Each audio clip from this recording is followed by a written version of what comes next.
Hello everyone. তো সকালের খাবার খেতে খেতে আমার আজকে অনেকটা লেট হয়ে গেছে। পাতলা মুসুর ডাল আর পটল ভাজি দিয়ে খাচ্ছিলাম। তারপর আমার মা পটলের রসা দিয়ে গেল, যেটা খেতে আমার ভীষণ ভালো লাগে। আর আমার মা এটা বানায়ও অসম্ভব সুন্দর। দেখো কতটা জুসি হয়েছে। তরকারিটা ভীষণ গরম ছিল, কিন্তু তারপরেও আমাকে খুব ফাস্ট খেতে হয়েছে, কারণ আমার একটু বেরোনোর ছিল।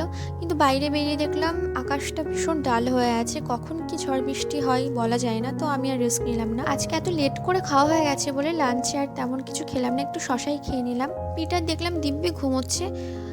ভাবলাম কিছু একটা বানানো যাক।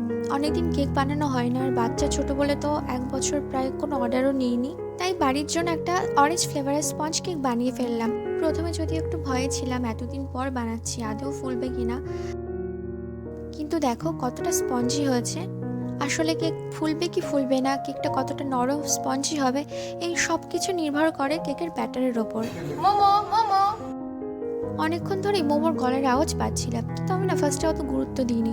পরে দেখলাম মোমো পাশের বাড়ির ছাদে আটকা পড়েছে। তো বাবাকে খবর দিতেই দেখো বাবা একটা বাঁশ নিয়ে ওকে উদ্ধার করতে গেছে। ফার্স্টে ও বুঝতে পারছিল না, পরে ঠিকই নেমে এসেছিল। আর দেখো বাড়িতে এসে ও টিভি দেখতে বসে গেছে। তারপর আমি একটু ওর পিছনে লাগছিলাম। তো এইভাবে আজকে দিনটা গেল।